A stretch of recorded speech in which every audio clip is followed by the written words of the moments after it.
The sun, a relentless forge, beat down upon the Laconian plains. Dust, fine as flour, coated every surface, clinging to the bronze and leather of the Spartan warrior. A parched throat, a constant companion, presented one of the most fundamental challenges to any ancient army's operational integrity. Imagine an army of 5,000 disciplined men, operating far from abundant rivers or wells, perhaps in the arid Peloponnesian interior or campaigning overseas. Each man required a minimum of 2 to 3 liters of water daily for basic survival, more during strenuous activity or extreme heat. This translates to 10,000 to 15,000 liters per day. The logistical apparatus required to locate, procure, transport, and equitably distribute such a volume of a critical resource was immense. Unlike modern armies with mechanized transport and complex supply lines, the Spartans relied on more primitive, yet ingeniously structured systems. This was the impossible problem. The challenge was not merely survival, but maintaining peak physical and mental readiness. A dehydrated soldier was a compromised soldier, jeopardizing the integrity of the phalanx. Sparta's military efficiency depended on solving this fundamental daily logistical puzzle with absolute precision. The core infrastructure for water acquisition began with reconnaissance. Scout units, often light infantry or cavalry, would be dispatched ahead of the main column to locate potential water sources. This intelligence was critical for route planning and encampment selection. Primary sources included natural springs, rivers, and cisterns. In less hospitable territories, well digging became a necessity. Spartan engineers, though not primarily renowned for grand construction, possessed practical skills in identifying water tables and constructing temporary or semi-permanent wells. For transport, the basic unit was the individual soldier's waterskin or waterskin pouch, typically made from animal hide. This personal container held approximately 1 to 2 liters. However, this was insufficient for bulk distribution or sustained marches, necessitating a larger system. For bulk transport, larger water containers, likely amphorae or specialized large animal skins, were employed. These were typically carried by pack animals, such as donkeys or mules, or by the Helots, who served as logistical support for the army. The movement of these convoys was a critical, vulnerable aspect of the supply chain. The allocation of pack animals for water duty was strategic. Each animal could potentially carry several hundred liters, significantly augmenting the army's daily water capacity. Their slower pace meant these convoys often moved independently or as a protected rearguard element. Water purification was rudimentary but essential. Sources could be contaminated, leading to disease that would incapacitate troops faster than any enemy weapon. Methods included boiling, though fuel was often scarce, and sedimentation, allowing impurities to settle. Filtering through sand and gravel was another technique, providing a basic level of clarification. The concept of pathogen transmission was not understood, but the observed correlation between clear water and health was. Therefore, source selection and simple treatment were paramount. Upon establishing camp, the first priority after securing the perimeter was often the establishment of a centralized water point.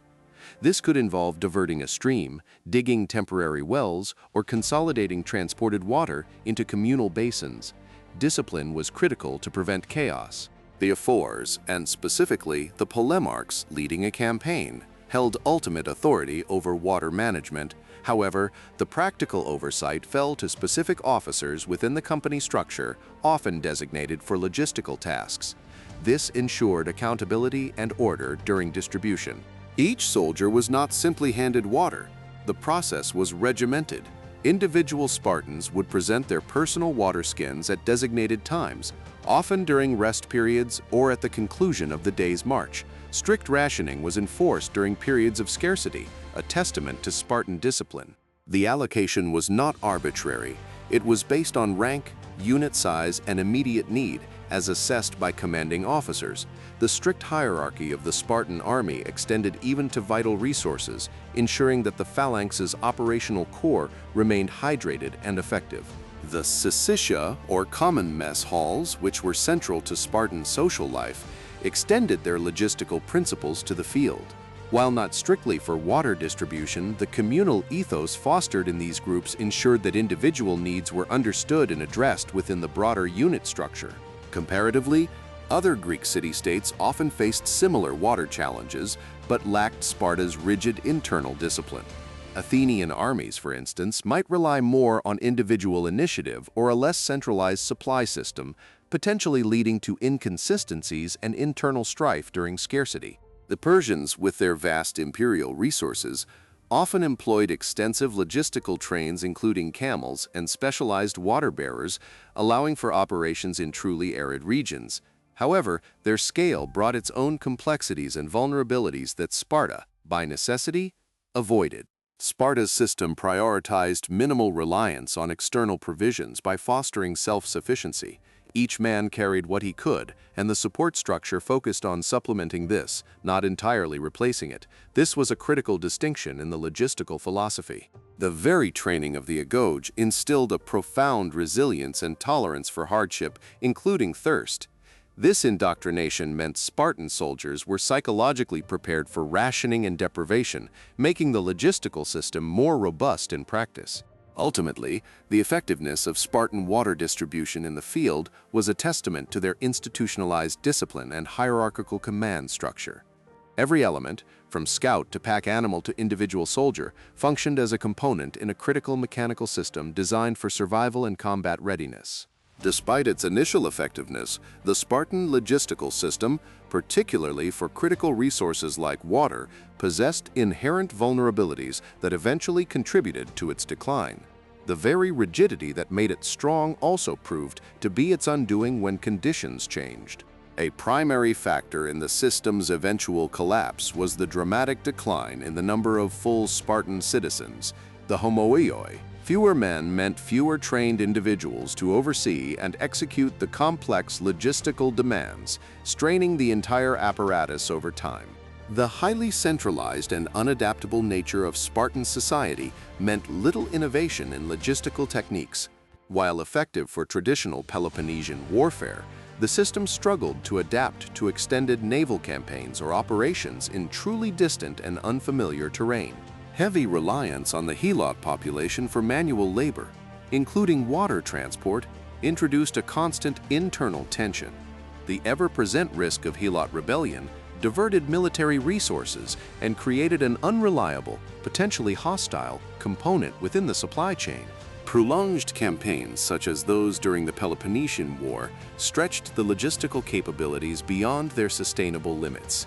Maintaining water supply for thousands of men over extended periods, far from home, required continuous resource expenditure and exposed the system's fragilities.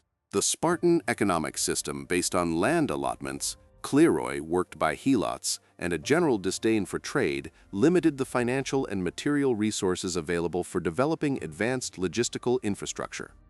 There was little investment in improving transport or storage technologies. External pressures from rivals who did embrace naval logistics or more flexible supply methods further highlighted Spartan limitations. The inability to consistently support distant garrisons or expeditionary forces ultimately constrained Sparta's strategic reach and endurance. The Battle of Leuctra, 371 BCE, served as a stark demonstration of this rigidity. When the Spartan army suffered a catastrophic defeat, not only were military leaders lost, but the entire command structure for logistical operations was severely disrupted, proving difficult to replace.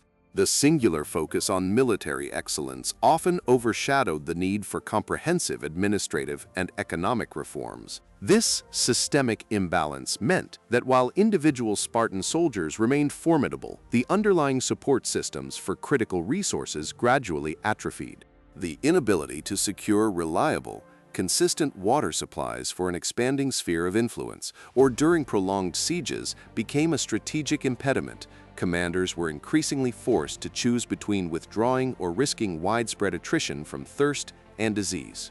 The Spartan approach to water distribution, much like their entire social and military machine, represented a monumental triumph of discipline and structured organization over environmental adversity.